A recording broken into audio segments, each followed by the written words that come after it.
Olá pessoal, bem-vindos a mais uma aula do Instituto de Imersão. Essa aula que é Entendendo a Contestação ao B91, nós já fizemos uma aula há uns 3 ou 4 anos atrás, que vai continuar no nosso canal do YouTube aí, mas devido aí a algumas resoluções, algumas mudanças nas resoluções, a gente resolveu regravá-la com mais alguns outros dados para vocês. Não é uma aula muito grande, tá? É uma aula bem tranquila de ser feita e vamos começar então. Entendendo a contestação ao B91 do auxílio doença acidentária do INSS. Então, a primeira coisa que a gente tem que entender é que nós temos por base lá a famosa Lei 8213 de 2021, não, de 91, que está relacionado aí aos critérios do INSS, as questões relacionadas ao INSS. E lá nós vamos ter as definições de acidente de trabalho, de doenças ocupacionais e de concausas. A definição do acidente de trabalho está no artigo 19, aí nós temos o artigo 20, que vai diferenciar o que é uma doença profissional e uma doença do trabalho, e o artigo 21, que vai nos falar sobre o que são concausas. O artigo 19, o acidente do trabalho é aquele que ocorre pelo exercício do trabalho a serviço da empresa ou pelo exercício do trabalho pelos segurados, do inciso e tal, provocando lesão corporal, perturbação funcional que cause morte ou perda ou redução permanente ou temporária da capacidade para o trabalho. Vocês depois procurem aí no nosso YouTube, nós temos duas gravações de anos anteriores que a gente fala sobre quando abrir CAT. Então a gente fala muito com relação a isso aqui, não deixa de assistir, tá? Então quando abrir a CAT a gente vai falar sobre tudo aí, sobre toda a legislação voltada a esse tema. O que é importante com relação ao acidente de trabalho é que o acidente de trabalho não é no trabalho, o acidente de trabalho é pelo trabalho. Quando eu falo pelo trabalho, eu tenho que estabelecer nexo causal, ou seja, o trabalho causou o acidente. Ele é um fator externo. Então, um exemplo que eu dou é o que aconteceu comigo lá em 2017, fevereiro de 2017, eu tive uma trombose cerebral. Estava dando aula, tive uma trombose cerebral que fez eu ter uma convulsão e eu convulsionei e fraturei o ombro. Ok, isso é um acidente de trabalho? Eu estava trabalhando, mas isso é um acidente de trabalho? Não. Por quê? Porque não foi pelo trabalho, não foi o trabalho que causou. Dar aula não causa convulsão, não é? O que causou foi um fator interno, que foi a minha trombose cerebral, que fez uma hemorragia intracraniana e com isso uma hemorragia aracnoide, e com isso eu convulsionei. Então, o cara infartou na empresa, é um acidente do trabalho? Ah, mas foi lá na empresa, mas foi pelo trabalho ou ele já estava com problema cardíaco grave e o trabalho não teve influência nenhuma, né? Então, não será considerado um acidente de trabalho. Então, porque o acidente é sempre um ambiente, um fator externo que está causando. E as doenças ocupacionais são definidas na lei, nessa lei 8213, no seu artigo 20, onde ele separa doença profissional e doença do trabalho. A definição está escrita aí no slide para vocês. A diferença entre uma e outra é que a doença profissional é aquela peculiar de determinada atividade. Então, por exemplo, aí a asbestose. Então, a pessoa que está exposto lá à telha de amianto, etc. e tal, ao amianto, vai ter uma doença chamada asbestose. Essa é uma doença que ela foi causada pelo amianto e ponto final, não tem outra causa. A causa é a exposição ao amianto, então ela é uma doença profissional. A doença do trabalho, ela foi causada pelo trabalho, mas poderia ser causada por outro fator que não seja o trabalho. E por isso eu vou precisar estabelecer efetivamente o nexo, o estudo do local do trabalho, da organização do trabalho, do estudo dos riscos físicos, químicos, biológicos, ergonômicos, etc. do trabalho. Por exemplo, as Ler-Dort, elas são doenças do trabalho. O cara trabalha com movimento de flexão, de pronossupinação de punho, com punho de cotovelo com punho em extensão. Ele vai ter uma doença chamada epicondilite lateral. Mas ele pode ter uma epicondilite lateral por estar com 50 anos de idade, porque ela é degenerativa. Ele pode ter uma epicondilite lateral porque ele joga tênis, tá certo? Então as doenças do trabalho, elas não são consideradas elas são consideradas iuris tantum. Iuris tantum é aquela que ela admite prova em contrário. Então, eu vou precisar de uma avaliação adequada de cada atividade para saber se ela realmente é uma doença ocupacional ou não. E as causas, elas estão definidas lá no artigo 21, que diz que é o acidente ligado ao trabalho que, embora não tenha sido causa única, haja contribuído para a morte do segurado, redução ou perda da capacidade para o trabalho. Essa contribuição ela tem que ser direta. Nós temos aí no nosso YouTube e também lá no site do Instituto Imersão, www.institutoimersão.com.br, também existe uma aula gratuita lá sobre a caracterização das concausas. E também está no YouTube, não deixe de assistir essa aula completa aí sobre como caracterizar e classificar as concausas, ok? O estabelecimento do nexo causal ou concausal deve seguir critérios para o seu real enquadramento. Não seguir critérios técnicos gera, claro, subjetivismo na conclusão, não podendo ser considerada como forma adequada de ciência e de justiça. Então, toda vez que eu vou fazer, que eu irei fazer a avaliação de uma doença, de um acidente de trabalho, de uma doença profissional, de um nexo causal, de um nexo concausal, eu tenho que fazer através de critérios. Temos 3 tipos de nexo que podem ser analisados, o chamado nexo profissional, o nexo técnico-epidemiológico e o nexo individual. O nexo profissional está lá no decreto 3048/99, você baixa isso na internet gratuito. Listas A e as listas B. O nexo técnico profissional do trabalho é fundamentado na associação entre patologias e exposições constantes nessas listas. Então, o exemplo que tem aí para vocês aí no nosso slide é a exposição ao arsênico, né? Então, o arsênio e seus compostos, ele pode causar, então, olha, vou ler para vocês aí, angiosarcoma de fígado, neoplasia de brônquios e pulmão, neoplasia de pele, polineuropatia, encefalopatia tóxica, blefarite, conjuntivite, etc. Ou seja, se eu tenho um paciente com uma angiocarcinoma de fígado e eu soube que ele tem exposição ao arsênico na atividade dele, eu vou estabelecer um nexo profissional. Eu ainda não fui lá na empresa, tá? Não estou vendo nada, só estou vendo um nexo profissional. Eu posso estabelecer este chamado nexo profissional. O cara está exposto ao ruído e tem uma perda auditiva. Então eu vou falar de nexo profissional. A pessoa está exposta à vibração, né? Ele pode ter essas doenças aí, síndrome de Renault, acrocianose, síndrome cérvico-braquial, fibromatose da fáscia palmar, etc. O cara chega com uma contratura do poitrem lá, né, fibromatose da fáscia palmar, e ele trabalha com martelete pneumático com exposição à vibração. Eu vou dizer, olha, isso aqui eu tenho um nexo profissional, porque está constante lá nas listas A e B do decreto 3048/99, e é isso que o INSS faz, tá certo? Ele analisa a existência ou não de nexo profissional. Tem aí uma relação lá de doenças osteomusculares do tecido conjuntivo relacionados ao trabalho, né? Por fim, em 2007, foi dado esse chamado decreto 6042, que passou-se a identificar o chamado nexo técnico epidemiológico. O que é esse nexo epidemiológico?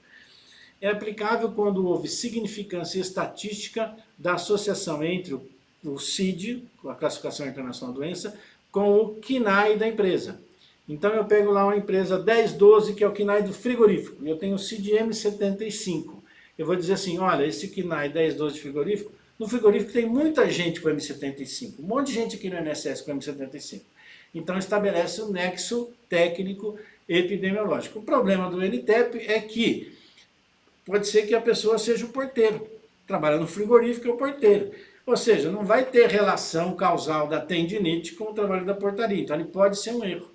Mas o INSS usa o nexo técnico epidemiológico. Entretanto, o próprio perito do INSS pode analisar, ver que tem nexo técnico epidemiológico, ele pergunta para o trabalhador qual a sua função, ele fala assim, porteiro. Aí ele não aplica o nexo epidemiológico. Então o perito pode não aplicar o nexo epidemiológico, ok? Então tem um exemplo lá, esse NTEP está lá na lista C, que são identificados aí os intervalos, etc. e tal.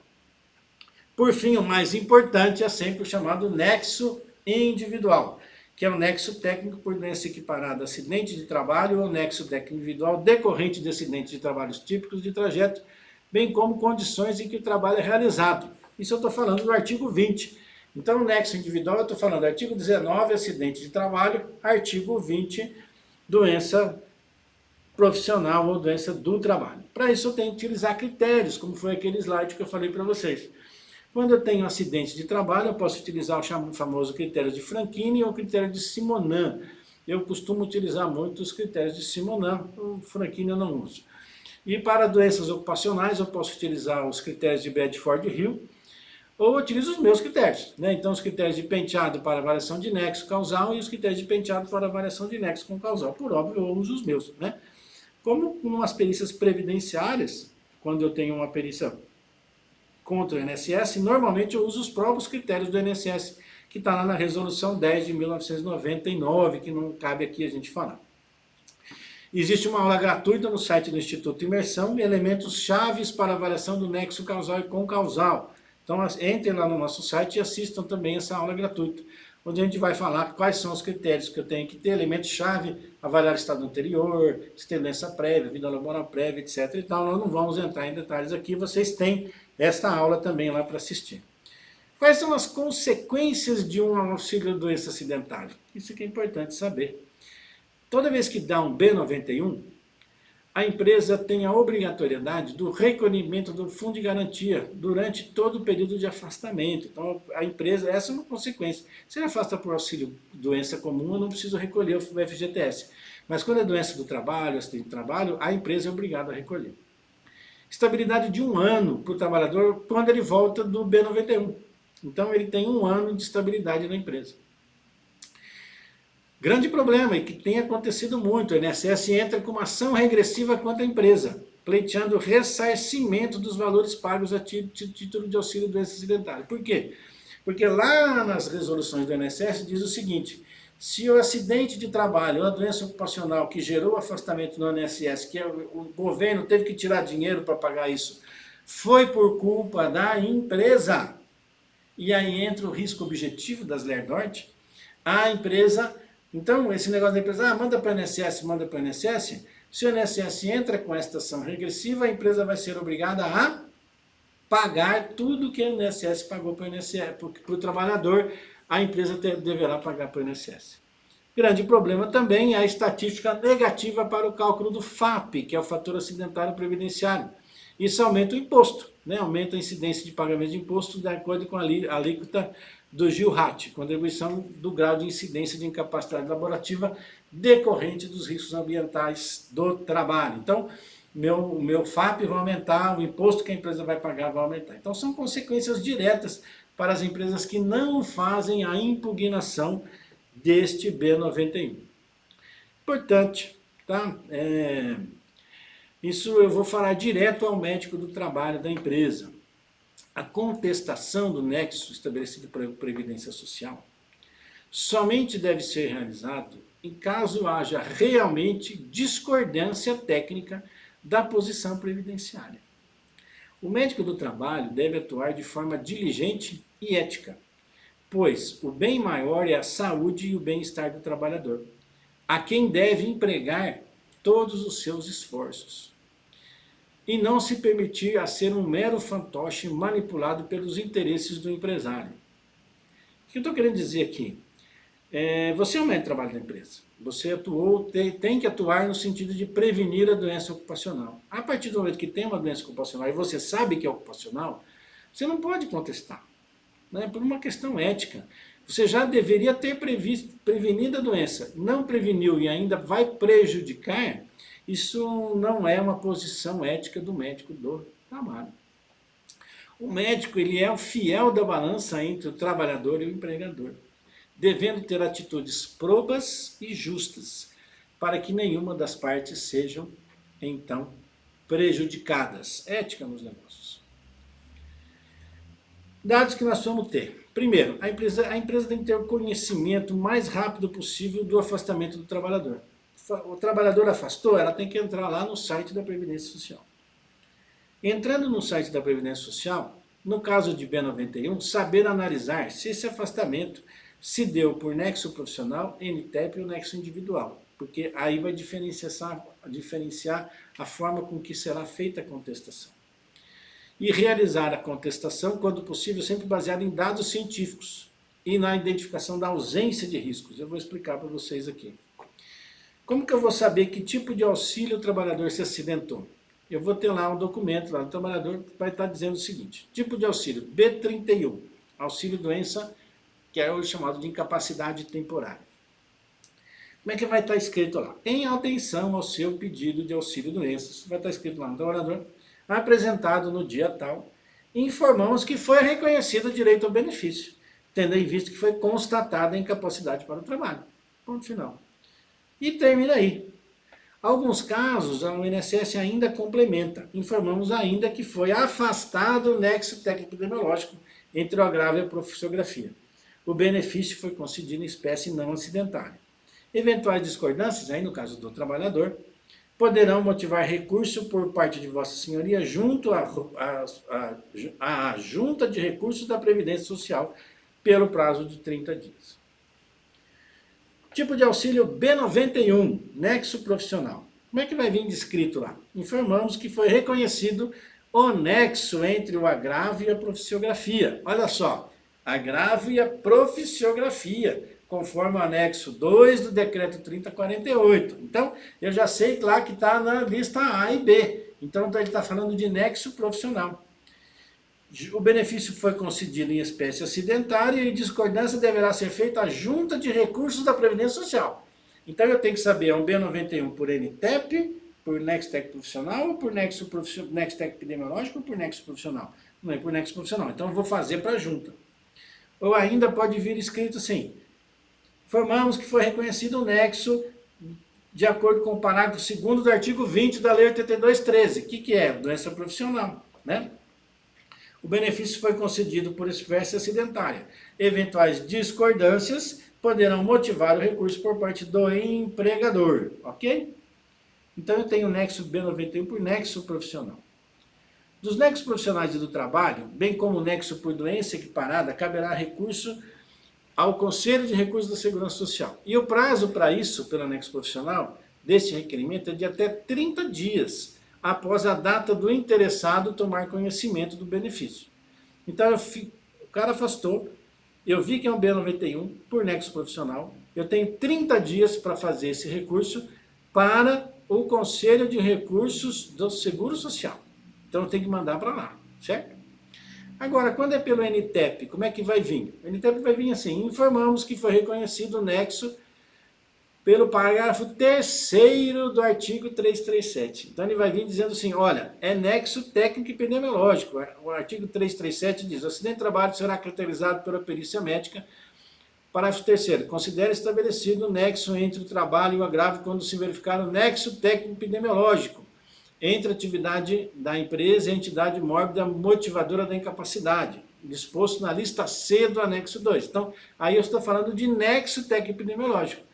Para o nexo técnico epidemiológico, a empresa ou empregador doméstico poderá requerer ao INSS a sua não aplicação, a contestação, dentro de prazo de até 15 dias. Então, NTEP não é 30 dias, NTEP é 15 dias. Após quando? Após a entrega da GFIP. Então, 15 dias após a entrega da GFIP.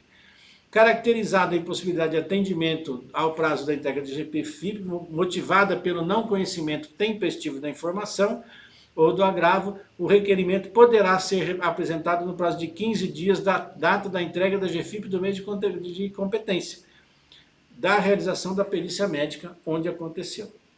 O usuário das agências previdenciárias é o funcionário responsável receber essa contestação e verificar que tipo de nexo foi dado. No caso da NTEP, a própria agência, com seu corpo de peritos, analisa.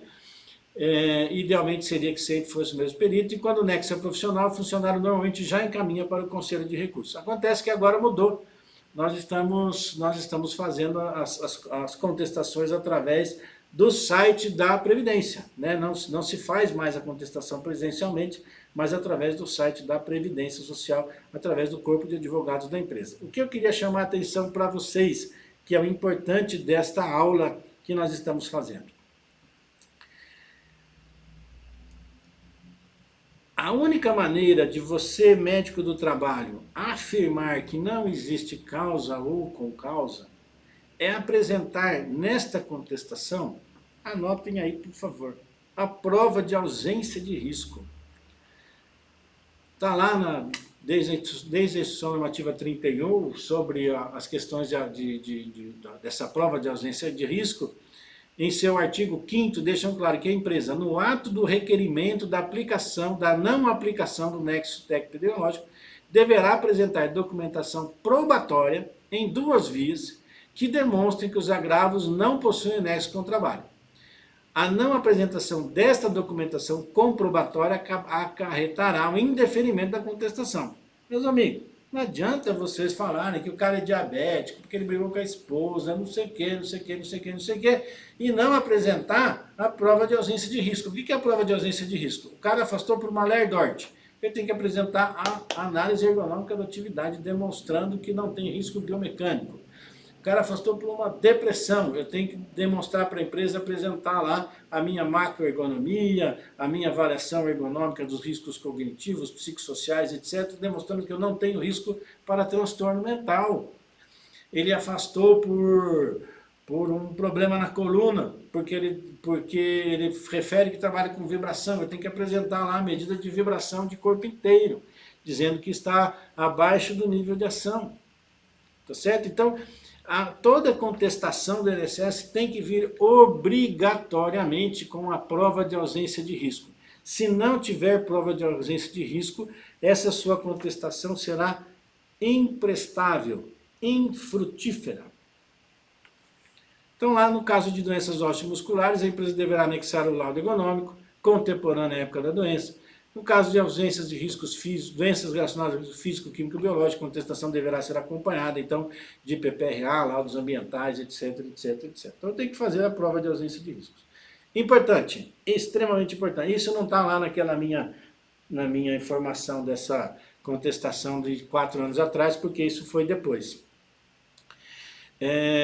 Decisão judicial contra o CRM, na antiga resolução 2183 de 2018, defiro o pedido conferido em caráter definitivo, a decisão proferida na sede tutelar de urgência, declarar a nulidade do parecer 3 de 2007, bem como do inciso 8º do artigo 9º, etc, etc, etc, permanecendo a cessação dos seus efeitos a partir da data de intimação.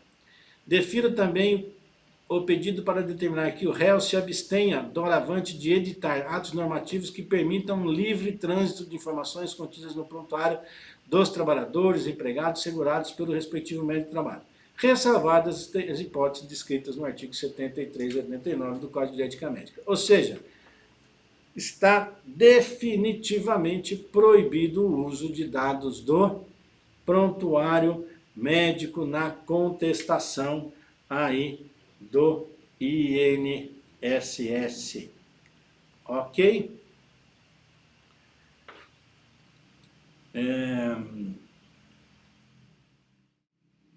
Eu acho que era basicamente isso que a gente tinha para falar para vocês. Então, é uma atualização, né, daquela outra aula.